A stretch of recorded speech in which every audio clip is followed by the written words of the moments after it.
Hello, hello everyone. I hope you can hear me okay. Let me know if the music is too loud or too quiet. I can hear myself, so I need to mute myself. Okay, so today we're going to do stuff with Schrödinger's equation. As usual, I've prepared a few animations, so I'll give you a quick preview of what I've done. So here's one. So for example, this is the wave function for an electron going through two slits, as is the classic double slit experiment. You can just keep hitting next frame. You can watch it glide on through. And you can see the classic, kind of wave interference pattern as you do that, as it gets out through the double slits. So that's kind of nifty. You can watch it go. Hello, Hitoshi. How are you? As you can see, I'm messing around with Schrödinger's equation today. So basically, this is here. I can start it over if you just joined. So you have the wave function for just a single electron, and it can pass through two slits. And this is, of course, the classic double slit experiment. I'll also probably do something with like quantum tunneling as well to show you what it looks like, when the wave function for a single electron just like crashes into a wall, and still some of it will come out on the other side. To be honest with you, I'm still learning about the Schrödinger equation. I'm by no stretch of the imagination an expert, but I do know a little bit about differential equations and how to solve them. And so that's the approach that I'm essentially taking, just trying to understand what Schrödinger's equation is as a differential equation, and just doing numerical simulations to solve it, and just seeing, what it looks like, kind of how it behaves. And I like it because it's kind of a very artistic approach. It produces a lot of pictures, and that's something that I really like.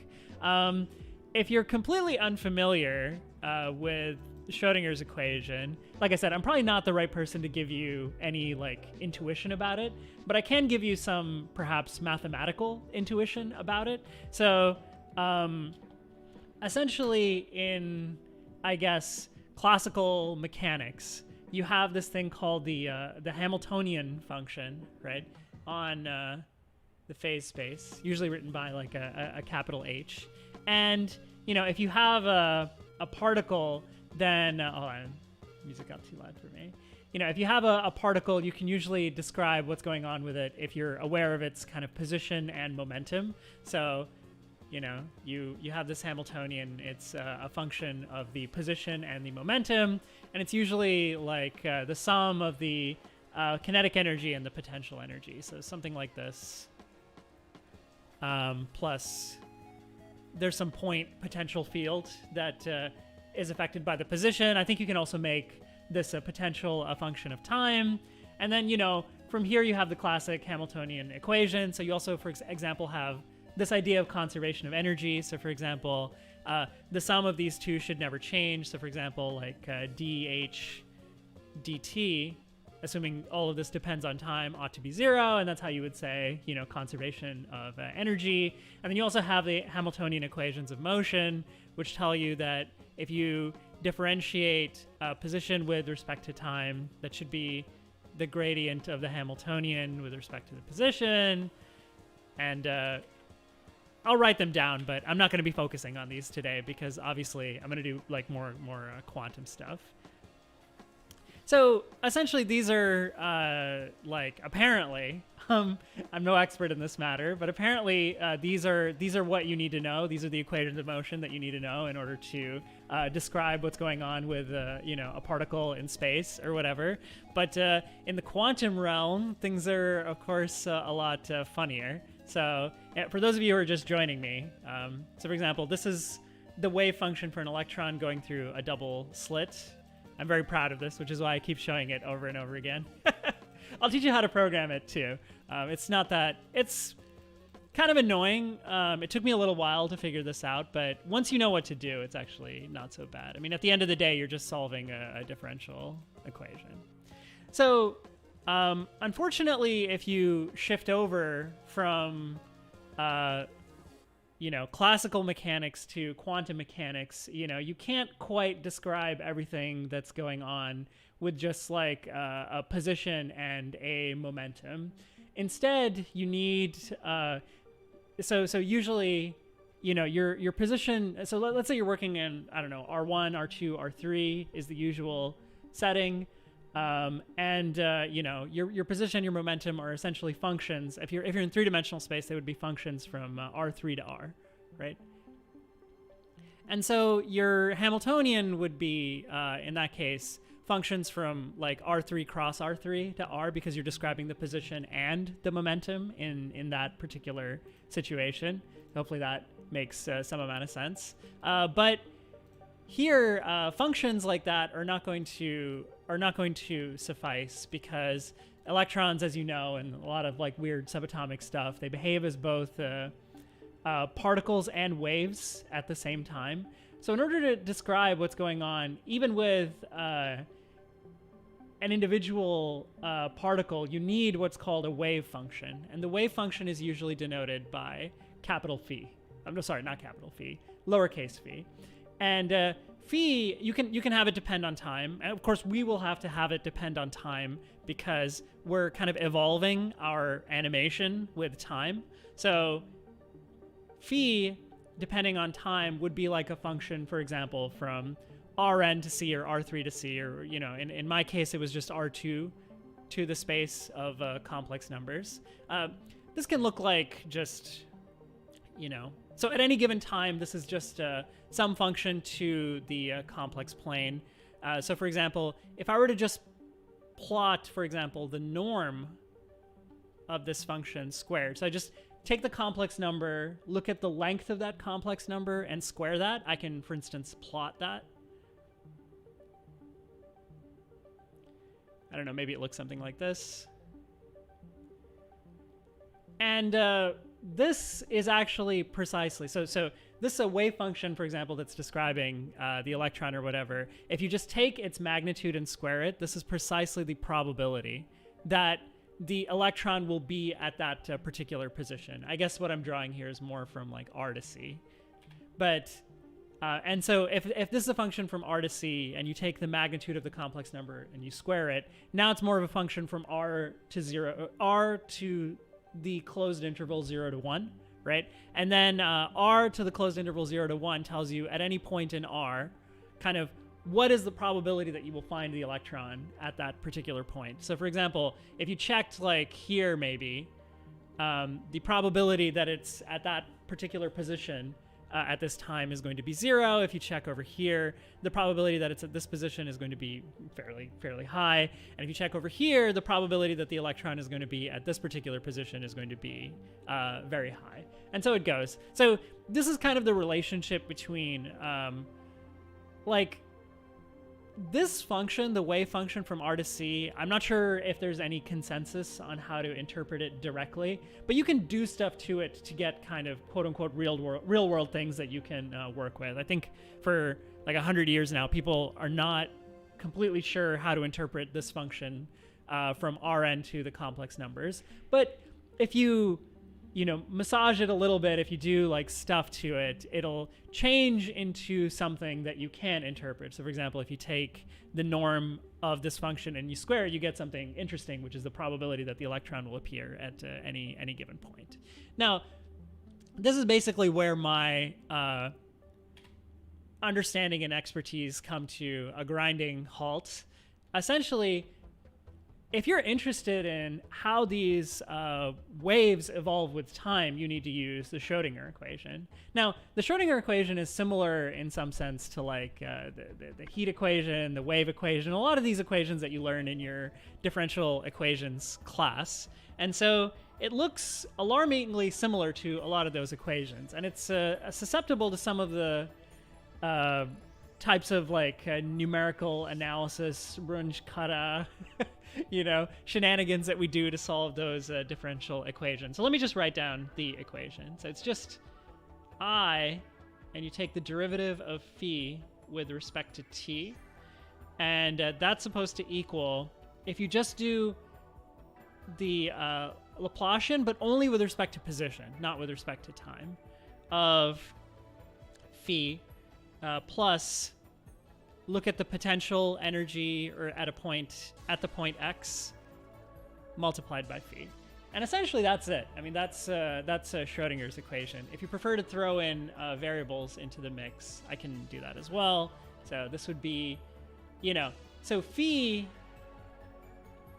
let me know if you have any questions about this at all, by the way. So for every time t, phi is giving you a new function from some Rn to c, right? So the function itself changes as you change time. So you can differentiate this both with respect to position and with respect to time. And so on the left-hand side, we're differentiating with respect to time.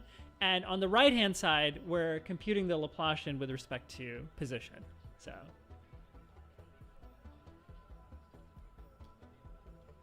in essence, in order to do stuff with this, you just need to numerically approximate a solution to this differential equation, and it will just tell you how this thing evolves with time. Okay, so that's essentially the idea that we are going to work with here. Of course, there's lots of great videos about how to interpret this equation and where it comes from, how to use it in real life. My focus is going to be on how to kind of numerically deal with this and just see how a particular wave function evolves and produce like pretty animations with it, right? That's going to be my focus in this particular video. So okay, so now we have this wave function and we have this differential equation that we're interested in solving. And so I tell you, for example, what psi 0 is. So I just tell you what the initial wave function is. This will be the one for an electron, and it's your job to tell me how this will evolve as a kind of time progresses. Okay, so let me give you a sense of what's going on here. In this case, the initial wave function, or in this particular animation over here, the initial wave function was one for just a single electron. You can look up what this is or what this is supposed to be with respect to any given position.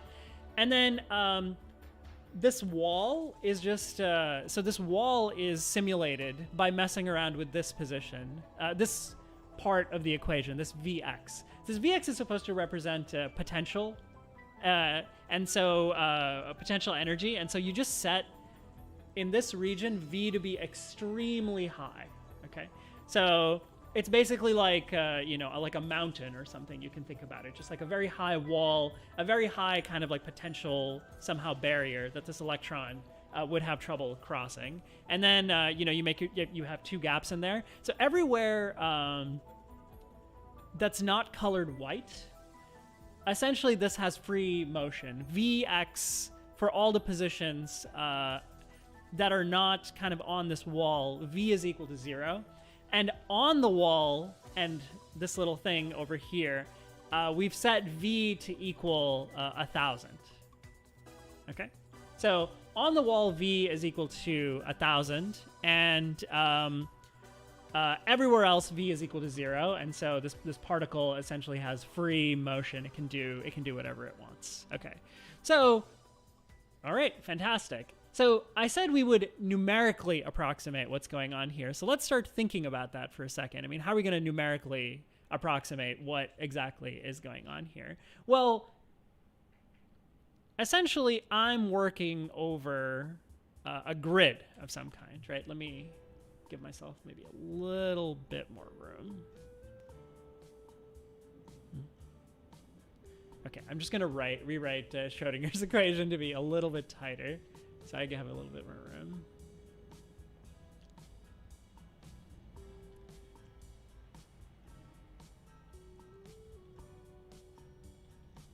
Plus Vx psi Tx. Okay, so we're interested in, doing kind of numerical simulations and approximations. And so my real goal is hopefully by the end of this video, you'll be able to produce your own animations and so on, because that is not as hard as deriving the actual Schrödinger equation. Okay, so all right. First of all, we need to limit our setup. So we need to limit our setup by only considering what happens over some region. And the region I'm interested in is going to be this square, let's say. And so I'm going to divide the square into, just divide it up into a grid. A pretty reasonable thing to do. So it's going to be divided up into a grid. This is exactly what I did, by the way. And the width of each section in the grid, so for example, this width, I'm just going to call delta x or dx. I'll call it delta x, as is tradition. And the width in the y direction, I'm just going to call delta y, unsurprisingly. Okay? And so, all right, fair enough. Now, this function, I mean, I wrote d psi dt tx, but this x is actually a vector. It's like x and y, right? You need to worry about what's going on with your wave function at any given time and at any given position in this grid that we've constructed over here. So why don't I expand out the whole, well, okay, I hope that that's clear, but please let me know if any of you have any questions here. Okay, so how am I going to kind of numerically approximate the left-hand side in this situation? Well, there's a pretty, here's what I'm going to do. So I'm going to think about psi, just for shorthand, if I denote like psi n ij, then this is shorthand, by the way. I'm talking about psi at time n, and also at position ij. So this is the value of psi at time n, after n evolutions over here, at a particular position. So I want my x to be I, and my y to be j. So the value of my wave function, at the nth iteration over here is just psi ij n. This is my shorthand that I am using over here. Okay, hopefully that's fundamentally clear. Hopefully that makes reasonable sense. All right, so we have this.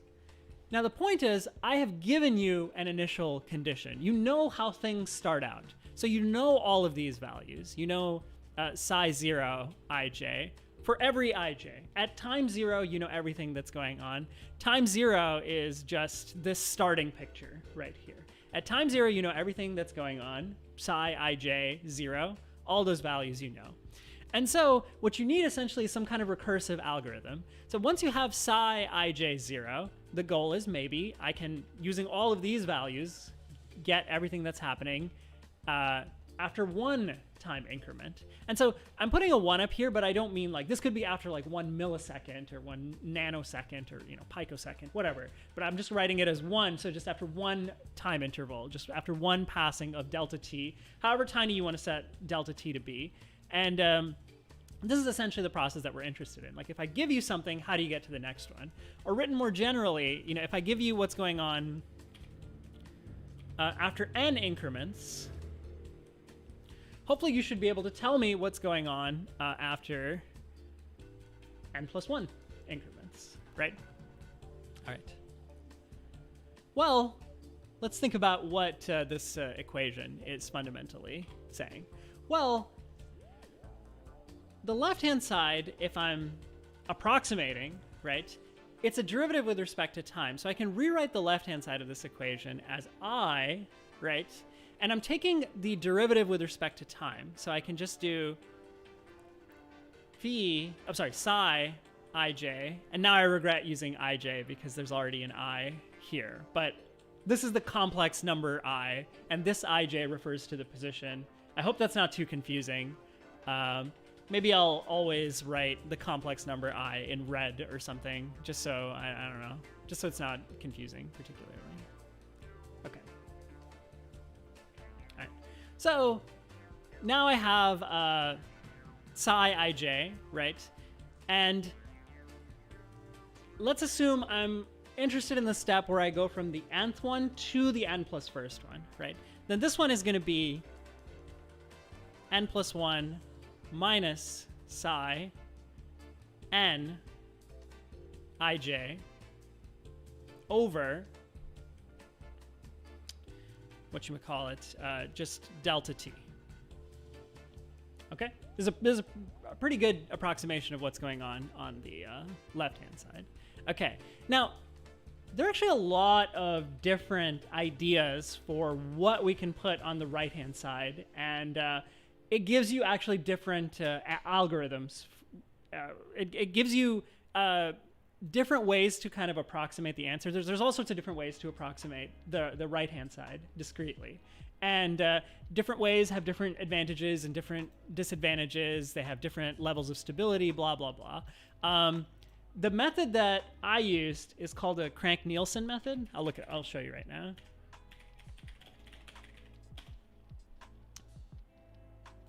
Nicholson method. And here it is. Parentheses on the imaginary I seems missing. Yeah, sorry. I meant to put it like, thank you, Hitoshi. I meant to put it like down here somewhere so that it was clear that I was multiplying it with the whole thing. But I hope that makes sense. Okay, so a lot of different notions about what you can do with the right-hand side. You can, but what I went with, and apparently what is standard to go with, this isn't my idea, is called the Crank-Nicholson method. If you want to look it up, if anything that I say doesn't make sense, you can just read about it when I'm done, and hopefully that'll make sense. And so, as you can see, our left-hand side is very similar to the left-hand side they describe here, and the right-hand side is some complicated function that involves second derivatives, first derivatives, position, time, and the function, right? So this is our situation. So our left-hand side is about the same, and there's a couple different options about what you can put on the right-hand side. These are not the only options, by the way. There are tons of different options. You can use the forward Euler, where what you plug into here is at position ij and at time n, or you could use backward Euler, where you plug in on the right-hand side whatever's going on at time n plus 1, or you can average what's going on at time n plus 1 and at time n, and that's exactly what I did, and this is called the Crank-Nicholson method. Okay, so this it's a little annoying because there's a lot to write down. But basically, I'm gonna compute the right-hand side at n plus 1, and I'm gonna compute the right-hand side at time n, and I'm gonna average the two, and that's what's going to be the right-hand side of this equation. Okay, and that is known as the Crank-Nicholson method. Okay, well, I'm going to do it, but hopefully all of this is, so far, so good. So, all right. This is the game plan. So, I need to average 1/2. The right-hand side computed at n plus 1 and also computed at n. Okay.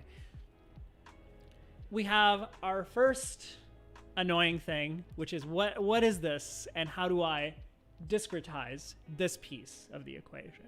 Well, this is just the Laplacian for the position. So you need to take the second derivative with respect to x, add it to the second derivative with respect to y. So what this is actually is, the second derivative of phi with respect to x plus the second derivative of phi with respect to y. Okay. So this delta x is just shorthand for the second derivative of phi with respect to x, the second derivative of phi with respect to y. Okay. All right. Good. We're translating. We're cooking. We're making a little bit of progress. Okay. So that's what this is. And so now the question is, all right, how do I translate this into something discrete? Well, we figured out how to translate. Let me just give myself like a little bit more room. I'm sorry I had to delete that, but I'm just going to give myself a little bit more room so I can work. This is going to be my scratch area over here. Okay. So, all right, let me ask you something. How would you discretize this thing?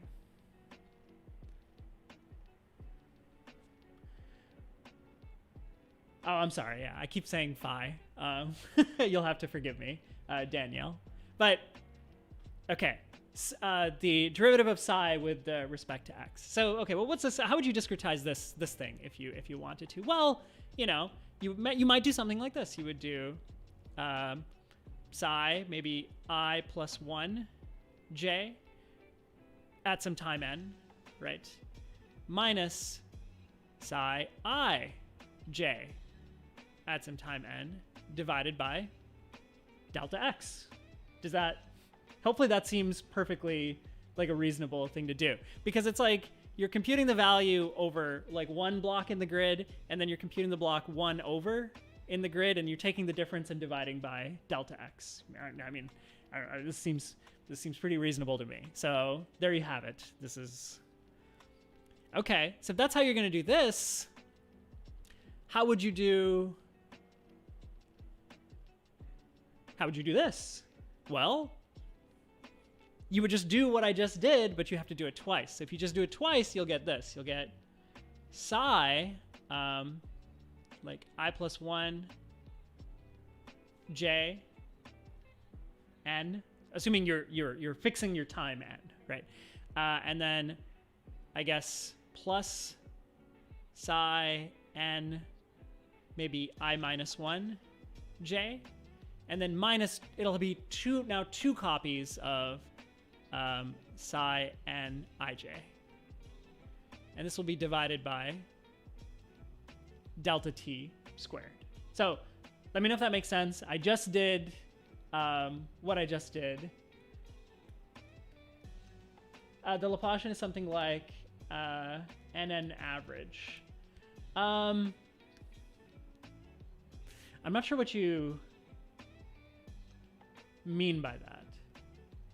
You'll have to elaborate a bit more, Danielle. Though I'm curious to hear what you're saying. So, or maybe you're saying something in a way that I'm not familiar with, but it might be not too hard to think about otherwise. But essentially now, in order to approximate the second derivative, you do this one minus this one, and then you do.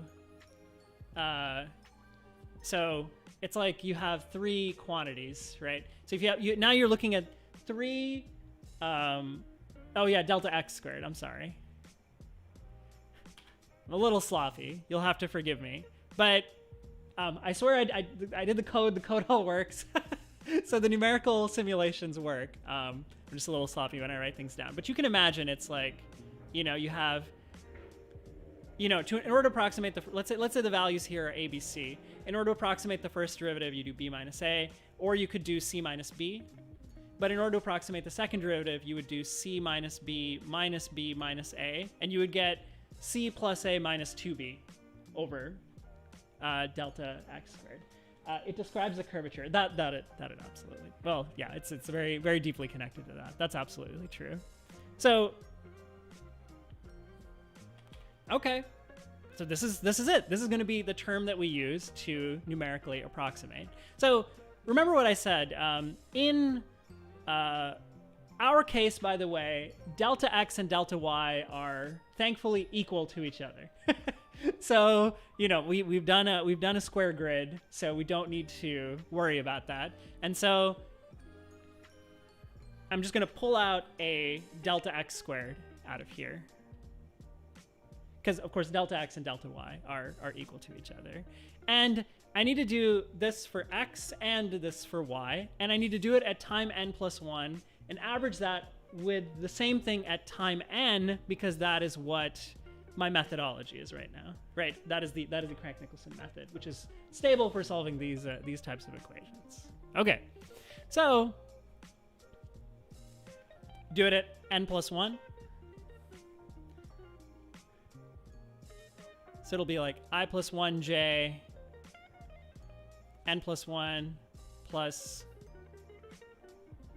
psi n plus 1 I minus 1j, and then psi n plus 1 ij minus 1 psi n plus 1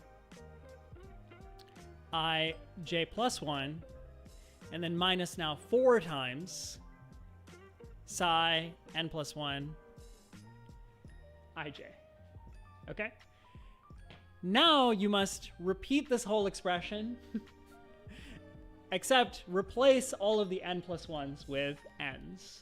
And that is going to, of course, describe, that is the perfect mimic of this method over here. Except we haven't dealt with the vx, psi, tx terms. But hopefully everything I'm doing is making reasonable sense. So I'm now going to get rid of my scratchwork area and move this over. Okay, this is good, right? And then, so just imagine I'm just going to copy this expression. Just look, I have copying this expression. Running out of room. But just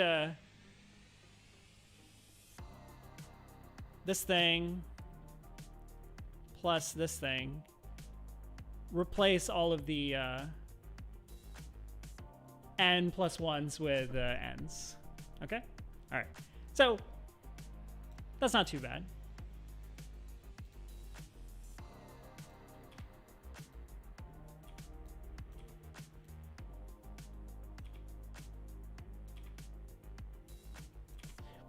All right. So you just need to replace all of these n plus 1s with n's. Okay. That's good. Okay, unfortunately, there's still more here because we have just now successfully expanded this first piece using the Crank-Nicholson method, but we did not expand this second piece as well. So you also, in addition to this, need to add a 1/2. It would be my potentials are not dependent on time, so I'm just going to write this as Vij. So whatever V is at position ij. And by the way, please stop me if any of it doesn't make sense. I mean, I'm happy to talk about it. And so in here would be, this is just psi at time n plus 1, position ij, plus psi at time n, ij. Perfect. We have now, after much work, we have successfully written a kind of a discrete version of the Schrödinger equation. Okay? And so here it is. It's this whole thing. This whole thing is the right-hand side over here. Okay. All right. So this portion up here comes from this over here. And this section down here comes from discretizing the Laplacian. Okay, but it looks like a lot of terms, but it's not too complicated. All right, next question. How do you actually, okay, cool. I've written a discrete version of this equation. So what? Like, who cares if I've written a discrete version of this equation? How do I actually use this? Well, aha, this is a linear equation, isn't it? Here's what I can do. Anything that involves time n plus 1, I move to the left-hand side of the equation. Anything that involves time n, I move to the right side of the equation. And now I have an equation, I have a system of equations where I can solve what's going on at time n plus 1 in terms of what's going on at time n. So yes, I mean, it's work. You need to manipulate all of this. And I'm not going to do it here because it's just, I mean, I did do it, but it's a lot of work to do it, you know, live. It'd be like annoying. But hopefully the idea of it makes sense. You just pick your favorite way to turn this equation into a discrete equation. You take all the n plus 1 time stuff, you put it on one side. You take all the time n stuff, you put it on the other side. And that gives you a system of equations where you're solving for a linear system of equations where you're solving for what's going on at time n plus 1 in terms of what's going on at time n. Not bad, right? Not bad. And let me know if you have any questions about it. Okay.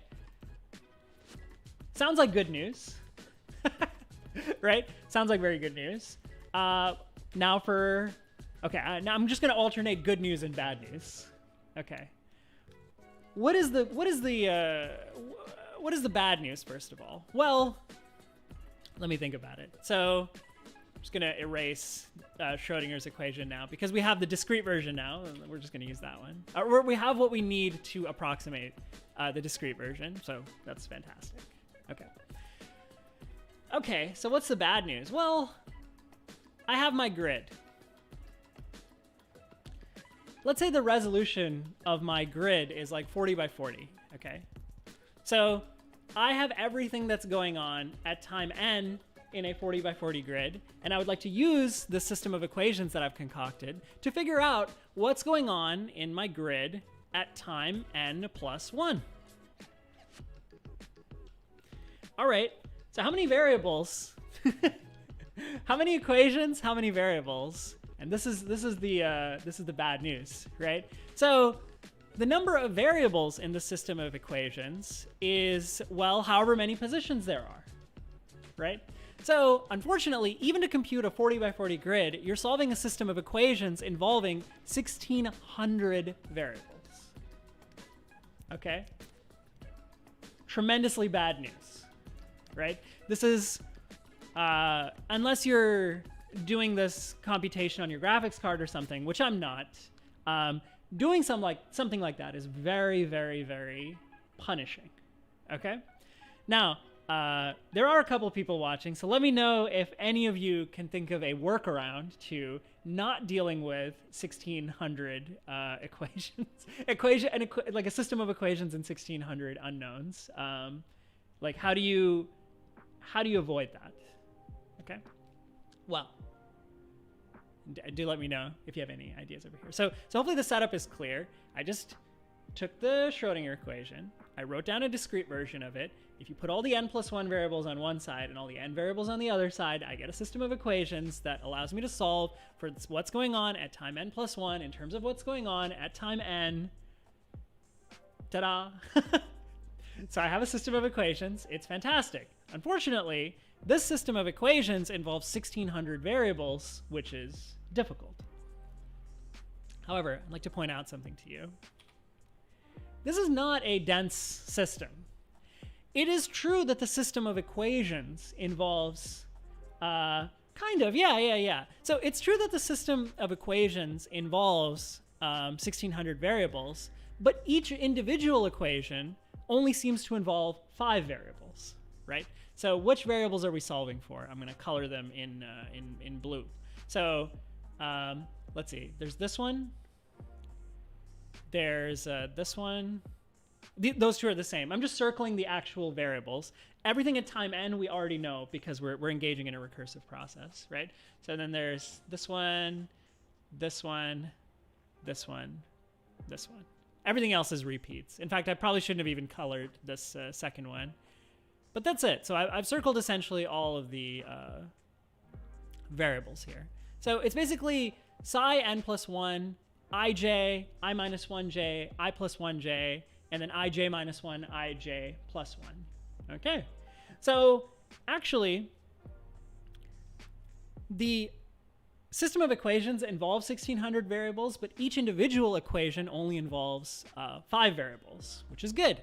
So if you were to actually write this system of equations as a matrix, it would be a matrix where only the 5 central bands had non-zero numbers because of what's going on here. And this is essentially a symmetry, as Danielle has pointed out. So if you were to write the system of equations as so it's a linear system of equations, you can write it as a matrix. So only these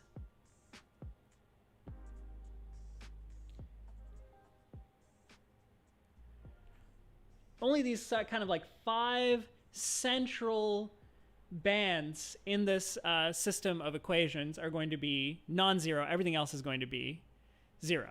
Okay, so this matrix has a lot of zeros, which is, I would say, good news. Unfortunately, not good enough. This is still solving a system of equations like this. Yes, there are things you can do. This is certainly a lot faster, and you can take advantage of kind of the shape of these equations to, solve the system of equations more quickly, but it's still not quite what we are looking for. It turns out, however, that if you have a system of equations like this, so for example, let's say, so in this case, there are kind of 5 non-zero diagonal bands going down the matrix if you were to write the system of linear equations as a matrix, okay? It turns out that if your matrix is what they call tri-diagonal, so if your matrix is tri-diagonal, so only these bands are non-zero, there's an incredibly fast algorithm in this case to solve the system of linear equations, okay? So if you're in the situation where, so you can look up algorithm for solving a tri-diagonal system of equations, but if you're in this situation, there's a lightning fast algorithm. In fact, solving a general system of equations is big O and cubed, okay? And solving a tri-diagonal system is linear time. You can, I mean, that's fantastic, right? So it's way, way, way faster, okay? So a good question to ask yourself here is, how do I turn... Is there some way, cleverly, that I could do that would turn this kind of like 5 non-zero band system into a 3 non-zero band system? And well, I'll tell you the trick. It's a very, very common trick. In fact, why don't I pull up the Wikipedia article for that one too, so that you can read that as well. It's mentioned on this page actually. Oh yeah, it's the alternating direction implicit method. Okay, is the name of the algorithm we're going to use. It's actually a very simple idea. So instead of going up by time 1 to go from n to n plus 1, whatever time increment you were interested in, only go a half up of that. So add kind of like an intermediate step. And instead of going from time n to time n plus 1, throw in an intermediate step where you're going to time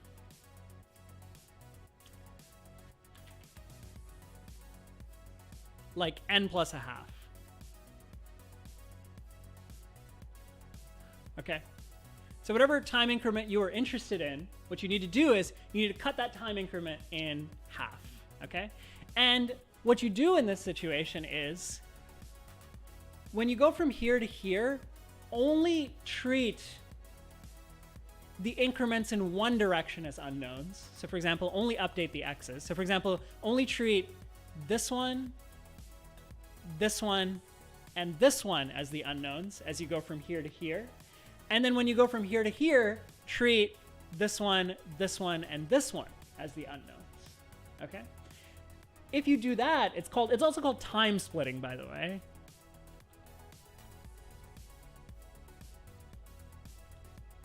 So this trick, this shenanigan, it's some people call it time splitting.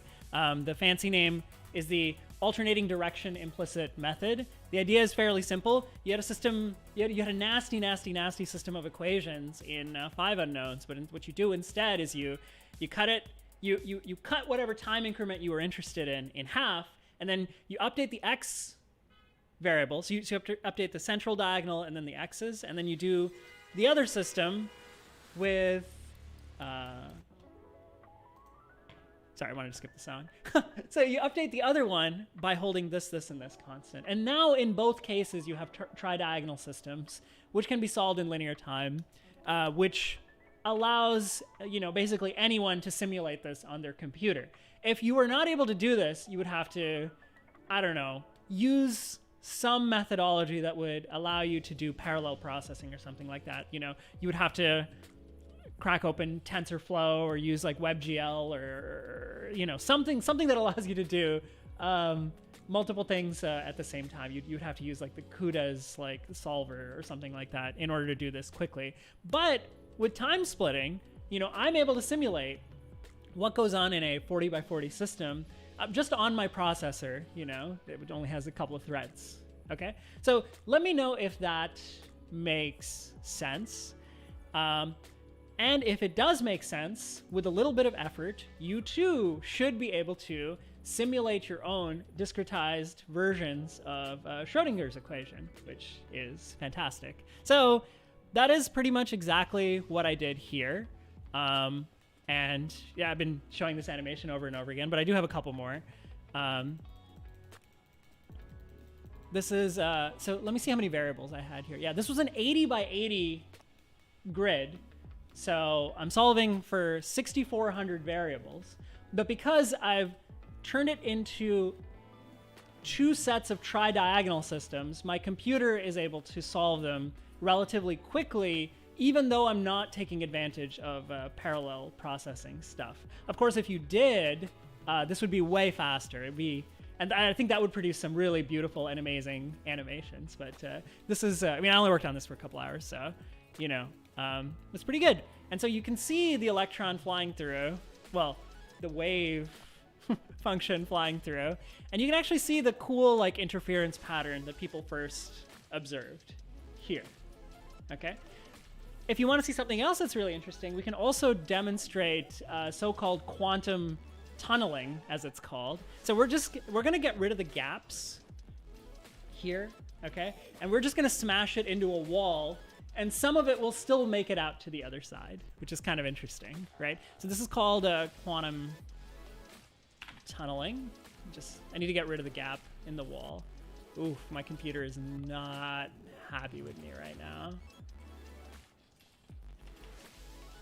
So I'm just getting rid of the gap in the wall.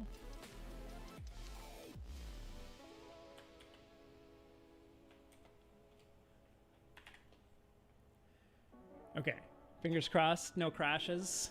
Okay, now it's running into a wall, right? And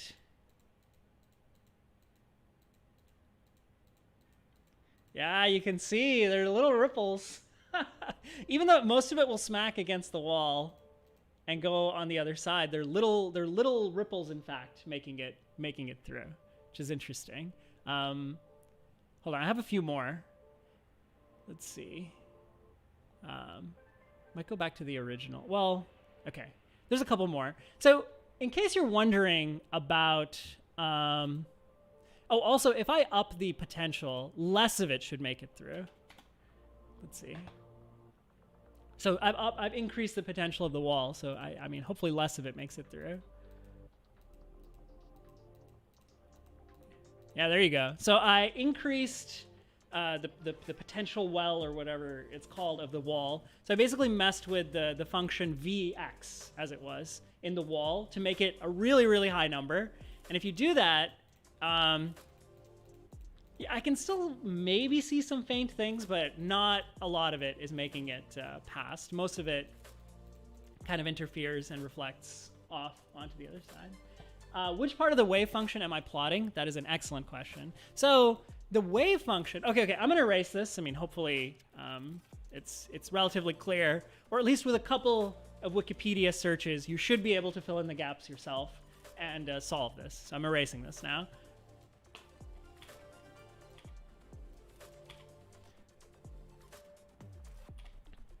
Okay. The question is, which part of the wave function am I plotting? Well, as you know, in my case, the wave function is a function that to every point on the grid, right, for any given time assigns a complex number, okay? So you can imagine that every point in this grid has a complex number in it, and the complex number is being assigned by the wave function psi. So far, so good? Okay. Now, the thing that I'm plotting is the brightness of the pixel is determined by the magnitude of the complex number. So the brightness of the pixel is actually the magnitude squared of the complex number. So the brightness of the pixel, where'd it go? Oh, there it is. So as you can see, it's very white over here. It gets darker and darker as you radiate outward, and that is a reflection of the magnitude of the complex number. But also, it's not just a magnitude. There's also a wave-like characteristic for the electron, right? And that is encapsulated by these bands of light over here. So in order to somehow encapsulate that, the hue of the pixel is assigned based on the argument of the complex number. Okay, so the hue of the pixel. I mean, I don't know if you guys know what a hue is, but let's see. Maybe I can show you a picture for it.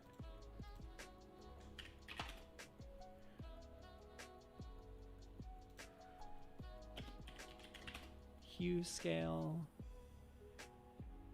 Okay. Wikipedia, as usual, coming in clutch. Okay, so hue is, you can see this is an encoding of colors. This is part of the HSB coding of colors. So there's hue, and there's saturation, and there's brightness. Brightness for me is always set to 1. It's always set to the max, okay? Saturation as well, well, let's not worry about saturation for now. But hue, essentially, if you ignore saturation and brightness, hue will essentially tell you what color it is. So if you notice, all of these colors are extremely bright and extremely saturated, and you can scale this from 0 to 1, and it will essentially tell you what color you're dealing with. And so I'm assigning hues based on the argument of the complex number. So what's the argument of a complex number? So a complex number exists in the complex plane. The argument of a complex number is the angle that it makes to the positive x-axis. So if this is z, this is the argument of z. And essentially, I'm assigning a hue based on the argument of z. So it goes, also, I divide the argument of z by 2 pi, right? And then I plug that into my computer's hue function, and that's how it's assigning the color of these pixels. And so these images are somehow, they're capturing, using our ability to kind of visualize colors, they're capturing both the brightness and so the magnitude of the complex number is captured in the brightness of the pixel, and the argument of the complex number is captured in the hue of the pixel. So I hope that answers your question, or at least that's what I've done here. Now, if you're just interested in the magnitude, if you're just interested in the probability, as it were, you also get some neat pictures in that situation too. So this is just the whatchamacallit, the magnitude squared of the, well, it's not squared actually. I think I forgot to square it. Hold on. Sorry. So, okay, this is the magnitude squared of the wave function.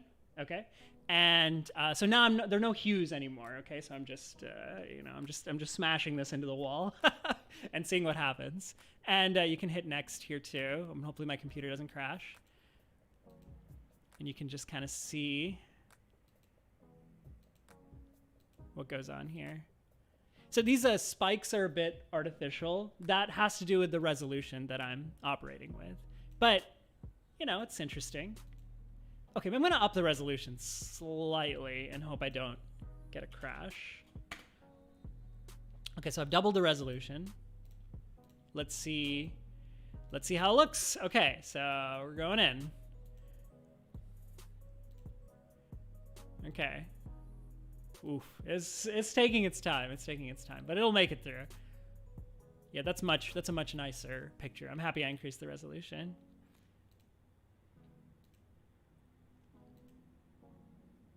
You actually see this in a lot of animations online. This is the picture that they show you if you look it up. Well, I guess there are no gaps in the wall when they do it. We can also get rid of the gaps in the wall. So let's here. I think this is not a bad perspective. You can watch it kind of smash and ripple and kind of like interfere with itself as it makes it through the two slits. And my resolution is not, oh, that's beautiful. That's absolutely gorgeous. I love that. And you can see you should be able to see kind of, when they did the two slit experiment, they had a wall there and they were looking at the probabilities that the electron would wind up. And you can actually see the waves. You can see the probability waves coming out the other side. So that's really nice, actually. Even though my computer is suffering, I'm going to run this until it hits the other wall.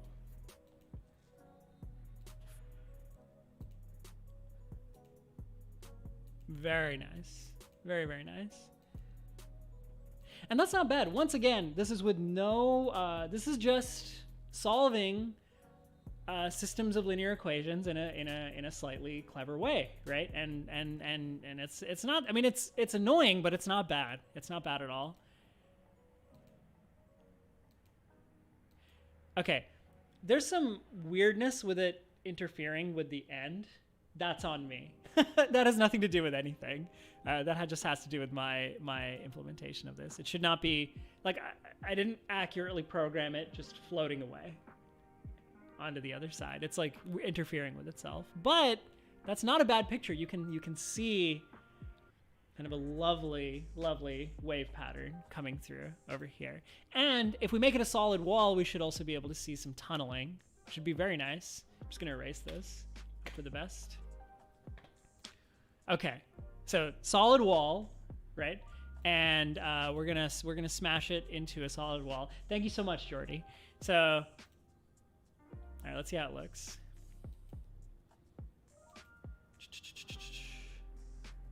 And I have a couple more after this.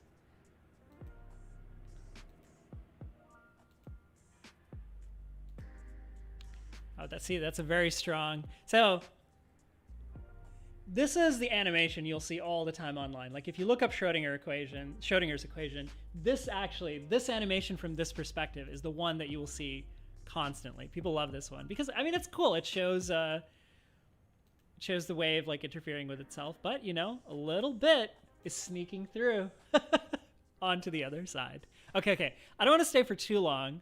I did a couple other things. I combined the 2D with the 3D. So in this one, I put together both like the magnitude thing, so you could see the magnitude of the wave, and the hue is denoting the like the wave. So the brightness of the pixel is the probability, and then the other part of the complex number is being encoded by the color over here, and this one evolves as well. I don't know, it's just fun to look at. At this point, I'm just messing around, to be honest with you. Just having a good time as this one goes through the wall. Though I neglected to actually draw the wall, I realize I probably should have. I probably should have done that. And then the other idea that I had was it would be really cool. Maybe one of you can finish it, actually. I've given you all the tools that you need to do it. Smashing electrons into like various pictures. So I took a picture that was just a bunch of dots. Here, let me show you the picture that I took. So I just took this setup, which is just a bunch of dots, right? And then what you can do is you can kind of rasterize this image, you know, turn it into zeros and ones, and then you can, yeah, it's kind of fun. You can actually take any picture you like and smash an electron, wave form or whatever into it, which is kind of fun. So I didn't make it very far with this. I'll show you the couple of frames that I was able to produce here. So I think I have the frames saved somewhere. But we can try and produce more. Now that's from last stream. Hold on. Where are you? Oh yeah, there it is. So I tried to do these at a slightly higher resolution. These are 200 by 200. I didn't make it very far because these take a little bit longer to produce. At some point, you know, you reach the limits of your cleverness and you just need a more powerful setup. But I mean, that's kind of cool, right? So yeah, if any of you are up for it, I think it would be really neat if someone could just smash some wave function into like some arbitrary like arrangement of like pixels or, you know, whatever you want. I think it could make for some very cool, some very interesting artwork. This is all I got to. This is the first kind of 100 pixels. I'm sorry, the first 100 images of the like electron waveform, whatever, smashing into this grid of dots. So, and I think if you were to implement this in any like kind of faster. So like Mathematica is amazing for conducting experiments. So like I managed to figure all this out, like what to do, like all this stuff. I definitely also was heavily inspired by other people's code as well. If I remember, I'll include sources to those as well. But it was just like Mathematica is really great to just like mess around with. You can conduct experiments very quickly. But if I wanted to do this so that it would actually run, if I wanted to make a movie out of it or like really push, I would be using like either Python with TensorFlow or I don't know, like C or something. I think Python with TensorFlow would be great because then you can get a hold of the graphics card, and then I feel like that would make this go very, very, very quickly. I think that's all that I've prepared for today. So let me know if you have any parting questions about what I did. If you're curious about any of this, I know I focused more, every YouTube video you watch about like quantum mechanics, it's all about the cat and the, all the philosophical stuff. And I'm not saying that isn't like cool. I just wanted to do something where you might actually learn to make something yourself, which I think, personally, that is my preference. So I hope you enjoyed this. I think I'm gonna head out now. Thank you all so much for showing up, those of you that showed up. And I will see you all again this Wednesday at 1 p.m. I stream Wednesdays and Saturdays at 1 p.m. unless I'm on vacation or something like that. But in any case, I will see you all next time. All right. Bye-bye. Peace.